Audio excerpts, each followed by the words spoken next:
आज क्रांति ब्लॉक कर क्रांति मोड़ से लाटागुड़ी बाजार तक केंद्र सरकार कर जनहित विरोधी और असामान्य मूल वृद्धि कर विरोध में क्रांति प्रखंड तृणमूल कांग्रेस कर पहल से धिक्कार कर जुलूस करल गेला। जुलूस में उपस्थित रहलन जलपाईगुड़ी जिला तृणमूल कांग्रेस कर सभापति महुआ गोप, क्रांति ब्लॉक पंचायत समिति सभापति पंचानन राय, क्रांति block president Mahadev Roy, INTTUC क्रांति ब्लॉक परशुराम चीक बड़ाई, युवा सभापति शकील अहमद, महिला नेत्री कृष्णा रॉय इत्यादि उपस्थित रहला।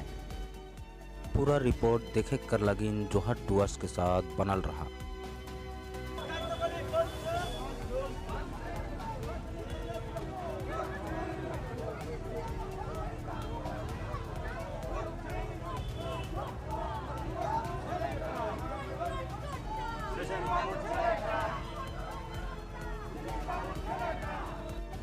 আমাদের এটা দলীয় কর্মসূচি, তৃণমূল কংগ্রেসের দলীয় কর্মসূচি। এটা সমস্ত রাজ্য জুড়ে বিভিন্ন জেলায়, বিভিন্ন ব্লকে, বিভিন্ন অঞ্চলে কেন্দ্রীয় সরকারের দ্রব্যমূল্য বৃদ্ধির বিরুদ্ধে এবং নোংরা রাজনীতি, যে ইডি আর সিবিআইকে নিয়ে যে ঘৃণ্য রাজনীতি এবং গরিব মানুষের টাকাকে আটকে রেখে 100 দিনের টাকা আটকে রেখে যে বাংলার গরিব মানুষকে যে প্রবঞ্চনা, যে রাজনৈতিক ষড়যন্ত্র বাংলার বিরুদ্ধে, তার বিরুদ্ধে তৃণমূল কংগ্রেস কর্মীদের এটা প্রতিবাদ হচ্ছে। আমি জলপাইগুড়ি জেলা তৃণমূল কংগ্রেসের সভাপতি।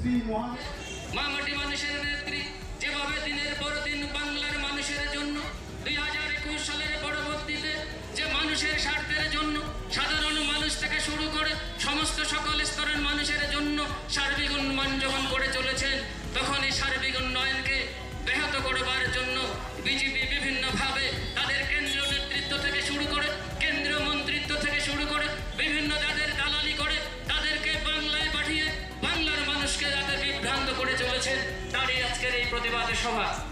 সকলের শ্রদ্ধেয় জেলা তৃণমূল কংগ্রেসের অন্যতম নেতা করুণাময় চক্রবর্তী, ব্লক তৃণমূল কংগ্রেসের সভাপতি মহাদেব রায় সহ ব্লক অঞ্চল এবং বুথ স্তরের কর্মী নেতৃত্ব সকলকেই আমি জাতীয়তাবাদী অভিনন্দন জানিয়ে এই এলাকার ব্যবসায়ী বন্ধুদের কাছেও তৃণমূল কংগ্রেসের পক্ষ থেকে কিছু আবেদন রাখবার জন্য আমি কয়েকটি কথা বলছি।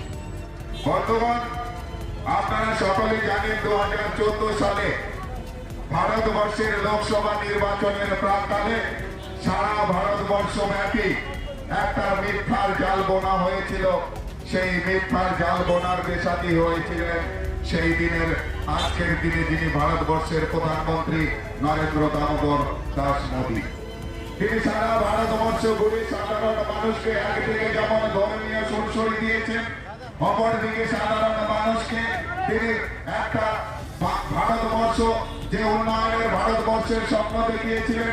তিনি প্রতিশ্রুতি দিয়েছিলেন প্রত্যেক বছর 1 কোটি বেকারের চাকরি হবে, ভারতবর্ষকে তিনি একজন স্বনির্ভর ভারতবর্ষ হিসেবে তুলে ধরবেন, তিনি ভারতবর্ষকে চৌকিদার হিসেবে পাহারা দেবেন। কিন্তু বন্ধুগণ, আপনারা নিজেরাই জানেন যে 15 লক্ষের প্রতিশ্রুতি দিয়ে যিনি ভারতবর্ষের নোটবন্দি করেছিলেন, যিনি একটার পর একটা তুগলকি সিদ্ধান্ত গ্রহণ করেছিলেন, এই এলাকার যারা ব্যবসায়ী ভাই বন্ধু রয়েছেন আপনারা ভালো জানেন ভারতবর্ষে ভ্যাট ট্যাক্স নামে একটা ট্যাক্স ছিল, সেটাকে বন্ধ করে দিয়ে GST করা হয়েছিল। আপনাদের কাছে রাখা হয়েছিল যে এক সরল সহজভাবে আমাদের ট্যাক্সের ব্যবস্থাটা পরিচালিত হবে। আর আজকের দিনে ছোট ছোট ব্যবসায়ীরা এই ট্যাক্সের জ্বালায় তাদের দোকান, তাদের রুটি রুটি বন্ধ হতে যাওয়ার সম্মুখীন হয়েছে। তাই বন্ধুগণ, আমরা দেখেছি ভারতবর্ষে তুগলকি শাসন, যেখানে রাজধানী পরিবর্তনের মধ্য দিয়ে ভারতবর্ষের অনেক অসুবিধা করা হয়েছিল, সেখানে আজকে 14 সাল থেকে আজকে 22 সাল পর্যন্ত একটার পর একটা অগণতান্ত্রিক সিদ্ধান্তের মধ্য দিয়ে ভারতবর্ষকে অর্থনৈতিক দিক থেকে দুর্বল করা হচ্ছে। আজকে ভারতবর্ষে 500,000 টাকার নোটবন্দির ফলে আমরা সারা ভারতবর্ষে দেখেছি রাতের অন্ধকারে ভারতবর্ষের যেটা গভর্নরের যৌক্তিকতা, যেটা ভারতবর্ষের আরবিআই এর গভর্নর, যার এখতিয়ার রয়েছে ভারতবর্ষের নোট কি হবে তাতে কার সাইন থাকবে সেটা গভর্নরের সাইন থেকে, কিন্তু ভারতবর্ষের প্রধানমন্ত্রী সেটাই ঘোষণা করতে পারে যেটা ভারতবর্ষের সংসদে আলোচনা সাপেক্ষে সেখানে গভর্নমেন্ট নোটিফিকেশন হয়। তাই অগণতান্ত্রিক ভাবে রাতের অন্ধকারে 500,000 টাকার নোট বন্দি করে দিয়ে গোটা ভারতবর্ষকে অর্থনৈতিক ভাবে দুর্বল অচল করে দিয়ে 6 মাস 1 বছর ধরে সাধারণ মানুষ তাদের নিজের টাকা ব্যাংকে জমা রেখে তুলতে গিয়ে অনেক মা বোনকে ব্যাংকের লাইনে দাঁড়িয়ে, এটিএম এর লাইনে দাঁড়িয়ে জীবন দিতে হয়েছিল। সেই সম মানুষ যাদের পরিবারটা উৎসন্নে গেছিল তাদের জন্য সেই নরেন্দ্র মোদী বা সেই বিজেপি সরকার কোনোদিন অশ্রু জল করেনি, তাদের খবরও নেয়নি, তারা বেঁচে আছে, তার সংসার না মরে গেছে। আমাদের ক্রান্তীয় এলাকাতেও এরকম